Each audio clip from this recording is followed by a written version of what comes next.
Aujourd'hui, on va monter un PC pour le jeu. Alors, on va même en monter deux. Euh, donc, la seule différence qu'on va avoir entre les deux ordinateurs, hormis tous les autres composants, va être le processeur. Celui-ci sera équipé d'un i5 12e génération, 12600 KF, et l'autre sera monté avec un i7 12000 également, même génération. Plus performant bien évidemment.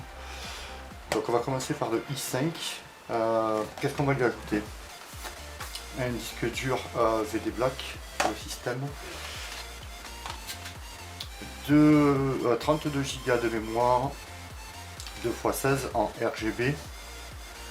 Alors le RGB, je suis assez mitigé, moi je suis pas trop fan, ça fait chauffer. Enfin, pour moi c'est un peu de non-sens puisqu'on met un système de refroidissement, mais on met des LED aussi pour animer. Alors c'est très joli, il n'y a pas de souci, mais par contre je sais pas si ça fait pas chauffer un peu plus à mon avis ça fait chauffer un peu plus les barrettes de mémoire quand même.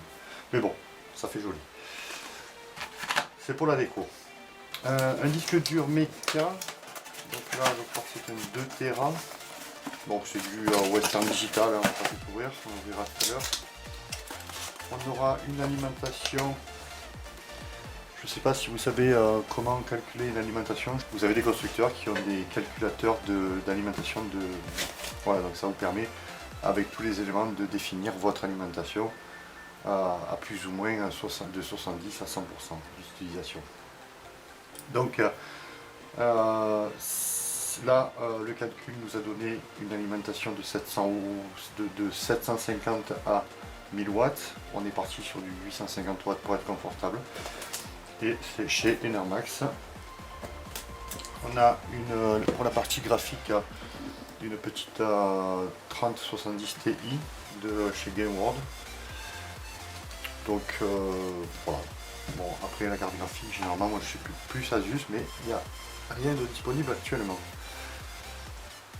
La carte mère, ce sera une Asus Prime sur un Z690 bien entendu. Et pour le refroidissement du processeur, on a prévu ce petit système de refroidissement qui est plutôt sympa puisqu'il est RGB. On verra ce que ça donne. Un petit ventilateur boîtier. Le boîtier, on le verra tout à l'heure, il est pas si gros. C'est du MSI. Une petite souris gaming. Et un clavier également. Bon, voilà, ça, je dirais, ça reste assez personnel comme goût. Mais voilà pour la partie matérielle. Allez, on va assembler tout ça.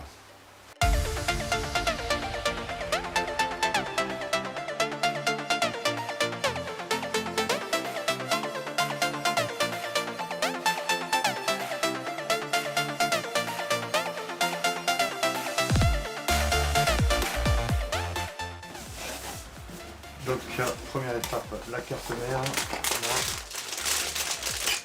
J'installe tout ce que j'ai installé, processeur, mémoire, disque dur. Avant d'installer la carte mère dans la boîtier. Bon là, normalement j'installe même le ventirad, mais là ça sera pas possible puisque c'est un air cooling. Dans la carte mère, donc ça va nous intéresser pour le disque dur, c'est le système de refroidissement, c'est pour ça que le disque dur en est dépourvu puisqu'il est équipé par la carte mère.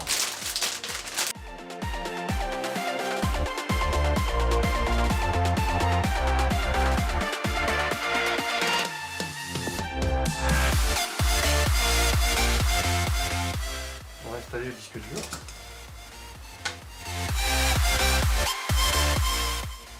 Voilà.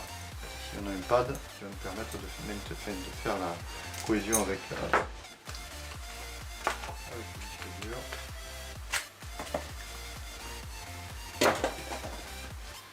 Donc là, l'autocollant, on l'enlève. On va venir positionner le disque.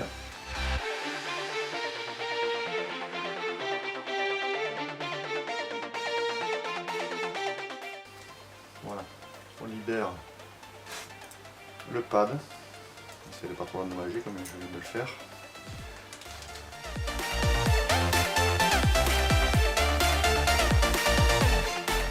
Donc Donc le disque dur est en place. Les barrettes de mémoire. Moi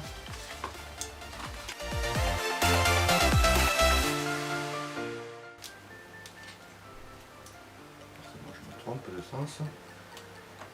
Donc kit 2x16. Voilà. Côté carte mère, on est plutôt pas mal. On peut ajouter, si on le souhaite, un petit buzzer. Alors les buzzers ne sont plus fournis avec les boîtiers, ils étaient fournis à une époque avec les boîtiers, aujourd'hui c'est plus le cas. Donc normalement le panel est ici. On va venir positionner le plus côté gauche, hein, toujours. Voilà. Donc voici le boîtier. Boîtier à MSI. Ça c'est le choix de l'utilisateur. Hein. Donc ici on a de l'USB, USB-C. J'imagine que tout est en USB-C, tout est en USB 3 pardon. Gestion des ventilateurs. Ça c'est le reboot et le power. Alors c'est du verre, c'est plutôt pas mal. Je vous le conseille au polycarbonate qui a tendance à énormément se rayer.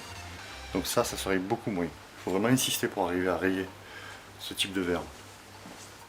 Là voilà l'intérieur du boîtier.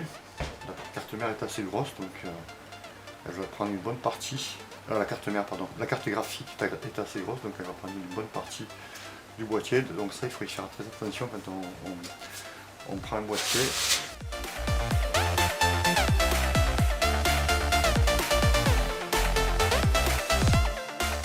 Alors ici, on a la partie gestion RGB. On peut en rajouter encore deux si on le souhaite, puisque ici on va peut-être pouvoir rajouter peut-être le RGB du cooling.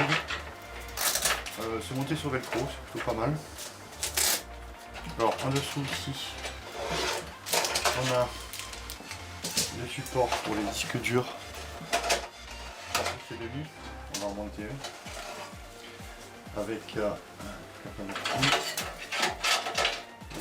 tous nos câbles.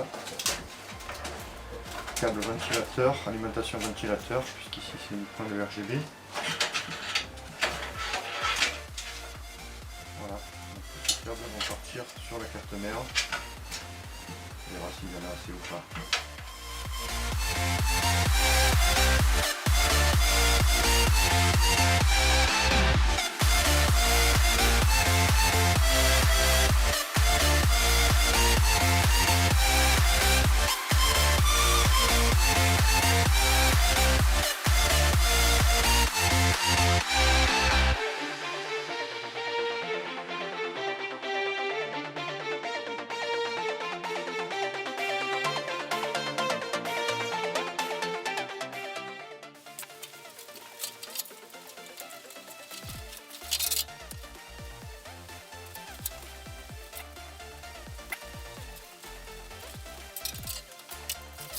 Alors la connectique est toujours la même. Là on a le pouvoir SW, le reset, donc pas de polarité. Et nous avons l'activité, enfin le mis sous tension, enfin le power LED.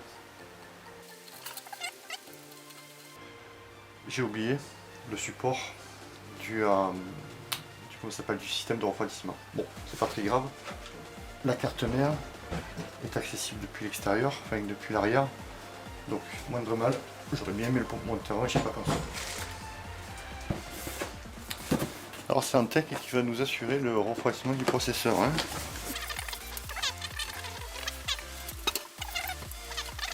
Voilà, 1700. Voilà, 1700, on a 1100 et 1700. Intel pour Intel.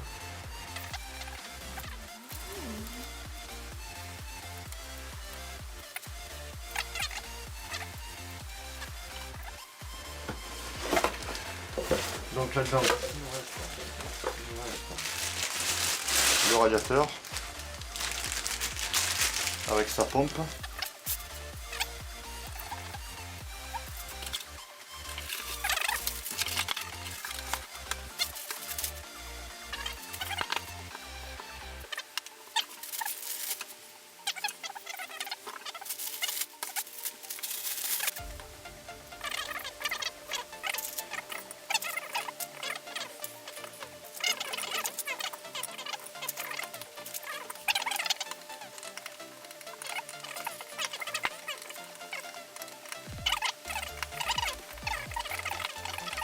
Voilà, donc là, on s'assure que on soit bien. Voilà, les ventilateurs, ils arrivent à bouger quand même. Hein. Ils sont pas clac, forcés, clac, durs comme. Non, ça reste souple, c'est ce qui fait la. On n'a pas de bruit, c'est ce qui fait qu'on n'a pas de bruit de vibration. Voilà. Donc pour le water, et au-dessus on aura toutes ces petites vis à monter. Ok. Donc on va installer l'alimentation.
On va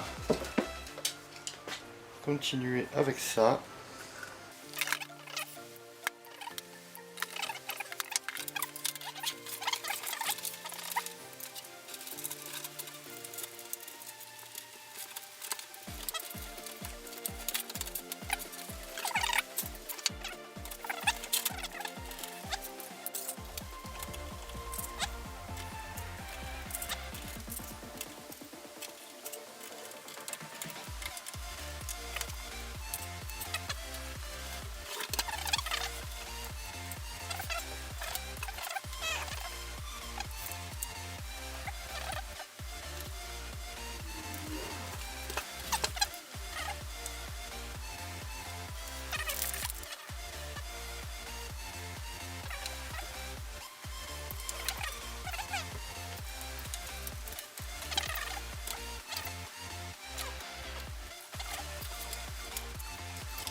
simple, c'est ce truc là. Pas de vis de montage. C'est vraiment sans vis ça. Voilà, comme ça il est en place et je peux continuer le câblage.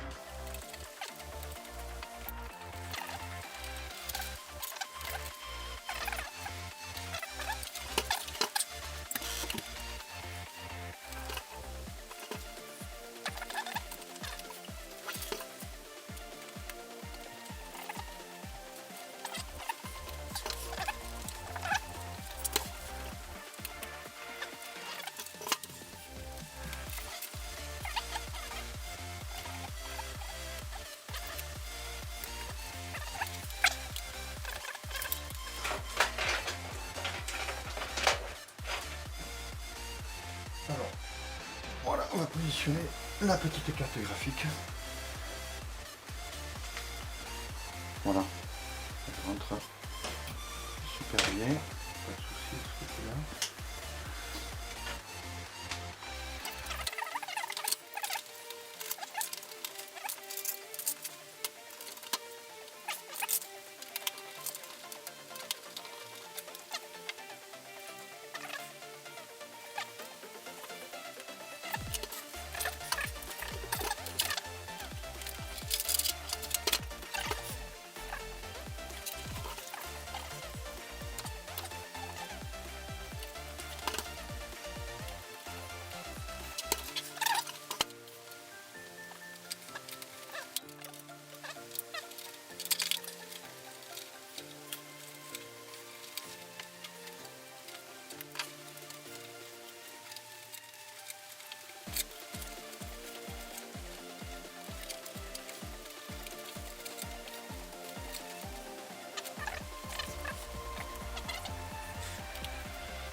Donc voilà, le câble management est terminé. C'est plutôt pas mal, il y a beaucoup de câbles quand même. Donc à l'intérieur, mis à part ça qui ne me plaît pas trop, je sais pas comment le solutionner. C'est plutôt pas mal. Voilà, on a un peu chaud. Il faut les câbles. Voilà, je vais la petite protection du plastique.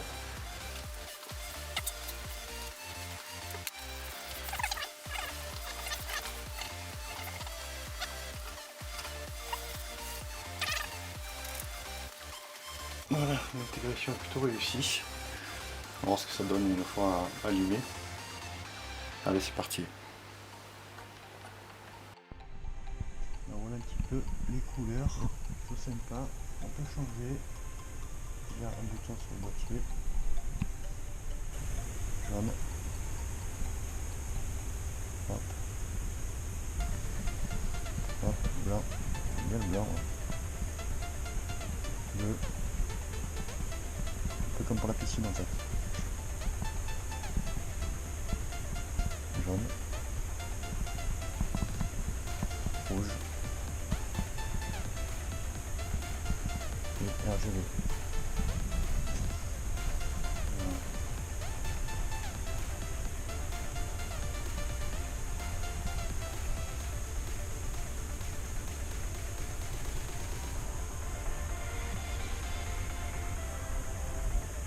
Voilà, RGB. C'est plutôt pas mal.